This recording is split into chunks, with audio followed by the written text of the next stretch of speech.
আসসালামু আলাইকুম ভিউয়ার্স, আজকে নতুন একটি ভিডিও নিয়ে আপনাদের সামনে হাজির হয়েছি এবং এই ভিডিওতে দেখাবো আমি আমার খামারের বর্তমান অবস্থা বলতে আমার খামারটা যে নোংরা হয়েছিল যে বা কিছুদিন পর পর যে অপরিষ্কার হয়ে থাকে সেই পরিষ্কার কার্যক্রমটি আপনাদের সামনে তুলে ধরবো। যেহেতু আজকে সরকারিতে ছুটি আছে আমার অফিস, সেহেতু আমি এই পরিষ্কার কার্যক্রমটি আপনাদের মাঝে শেয়ার করবো ইনশাআল্লাহ। এবং এইগুলো কিন্তু পরিষ্কার রাখতে হয়, পরিষ্কার না রাখলে বিভিন্ন ধরনের সমস্যা হয়।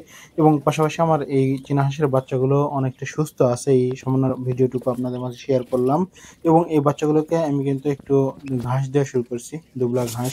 এরা ভালোই ঘাস খায় দেখলাম এবং ঘাস খাওয়ার অভ্যাস করতেছি, যাতে খাবার খরচটা কম পড়ে। তো সম্পূর্ণ ভিডিওটি দেখতে সঙ্গেই থাকুন।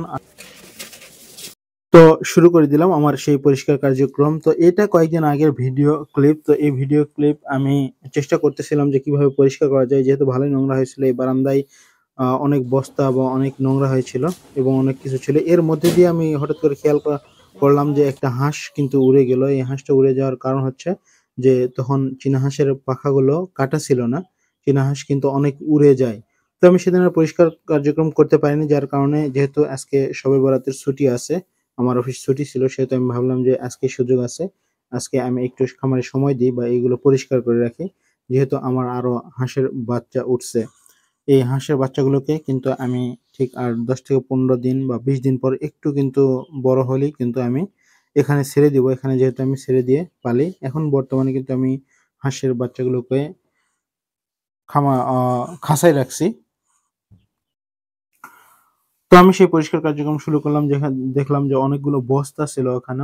এই বস্তাগুলো আমি হেঁটে পাশের খড়ির ঘরে রাখতেছিলাম। আমাদের ওখানে একটি টিনের ঘর আছে এবং এখানে একটা মই ছিল, মইটা আমি সরাই রাখলাম। এবং এই যে এই আমাদের খড়ির ঘরে এখানে আমি কিছু রাখতেছি, এখান থেকে জিনিসগুলো রাখতেছি। বিভিন্ন বস্তা ছিল, এই বস্তা অনেক প্লাস্টিকের বোতল আছে বা বিভিন্ন ধরনের জিনিস আছে যেগুলো খুব একটা কাজে লাগে না। এগুলো আমরা ভাঙ্গারির দোকানে বেচবো যখন ভ্যানওয়ালা নিয়ে আসে।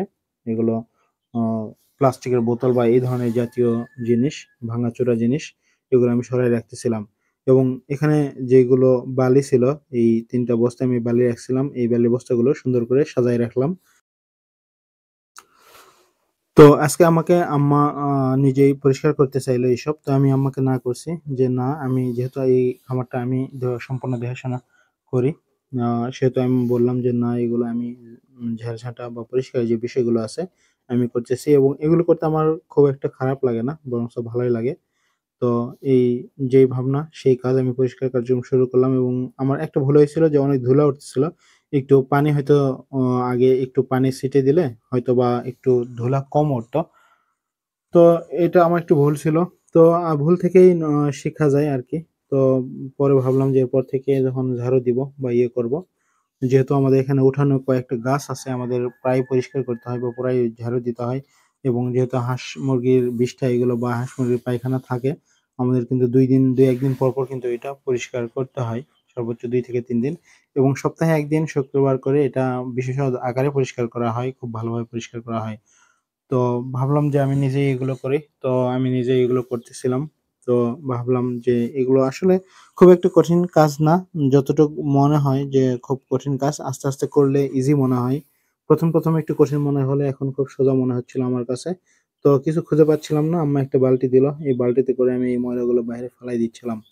বাইরে ফালায় বলতে ভুল হবে। এইগুলো যেহেতু মেহগনির গাছ আছে আমাদের উঠানে, এই মেহগনির পাতা বিশেষ করে ছিল এখানে।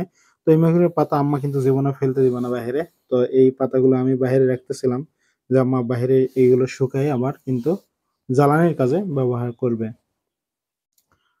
তো আমার প্রায় ৪ ভাগের ১ ভাগ কেবল পরিষ্কার করা শেষ বা ঝাড়ি দেওয়া শেষ। বাকি কাজগুলো আমার আরো করতে হবে এবং এই কাজগুলো করতে আমি ভালোই ধুলার একটা প্রবলেম হচ্ছিল। তারপরে কিছু করার ছিল না। যেহেতু পানি দেইনি আগে, ভাবলাম যে আগে শেষ করি কাজটা। না হলে পরে হয়তো পানি দিতে গেলে অন্য ঝামেলায় পড়বো। তো ভাবলাম যে যেহেতু শুরু করছি আগে শেষ করে নিই। তো এই বালতিতে করে এভাবে উঠায়ে নিয়ে বাহিরে যাচ্ছিলাম। আর এই হাঁস মুরগিগুলো কিন্তু এখান থেকে যে পোকামাকড় বের হচ্ছিল বা তেলাপোকা বের হচ্ছিল, তারা কিন্তু সেগুলো খেয়ে নিচ্ছিল। পরিষ্কার করলে একটা বিষয় খেয়াল করলাম, নিজেরও ভালো লাগে প্লাস হাঁস মুরগিরও ভালো লাগে। তারা কিন্তু খুব সুন্দরভাবে এই যেগুলো পোকামাকড় থাকে সেগুলো কিন্তু তারা নিজেই খেয়ে নেয় কিন্তু। তো এই আমার এই টিনের বেড়া ভাবলাম যে এটা একটু রং করে দিলে ভালো হয়। আপনারা একটু পরামর্শ দিয়েন। যেহেতু সামনে বর্ষা আসবে, এগুলোতে পানি পড়লে হয়তোবা বেশি টেকসই হবে না। এই বেড়ার বাঁশগুলোতে এবং বাতাগুলোতে যদি আমি রং করে দিই হয়তো একটু বেশি টেকসই হবে। এই চিন্তাটা আছে, যদি সুযোগ হয় আমি রং করে দিব।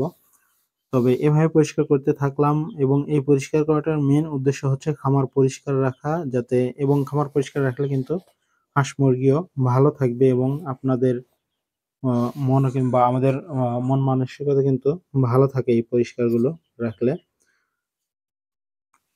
আরেকটা উদ্দেশ্য হচ্ছে যে, যেহেতু আমার চীনা হাঁসের বাচ্চা উঠছে এবং আমি আরো কিছু দেশি মুরগি নিতে চাচ্ছি। যেহেতু চীনা হাঁসগুলো আমার ১ম চীনা হাঁসগুলো কিন্তু কুচে বসছিল মোটামুটি ২ টা, ৫ টা হাঁসের থেকে ২ টা বসছিল। বাকিগুলো কিন্তু কুচে বসেনি। চীনা হাঁসের নাকি এ ধরনের একটা সমস্যা আছে যে, তারা কুচে সবাই কিন্তু বসে না। তো আমি দেশি মুরগি কিছু নিতে যাচ্ছি, যে মুরগি দিয়ে বাচ্চা ফোটাবো।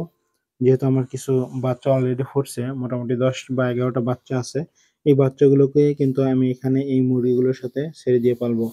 তো আমার পরিষ্কার মোটামুটি কার্যক্রম প্রায় শেষ। আমি যেটুক পারছি মোটামুটি করছি এবং এই পরিষ্কার করার পর কিন্তু এদেরকে একটু খাবার দিলাম এবং এরা দেখেন খুব স্বাচ্ছন্দ্যে কিন্তু এরা খাওয়া-দাওয়া করতেছে।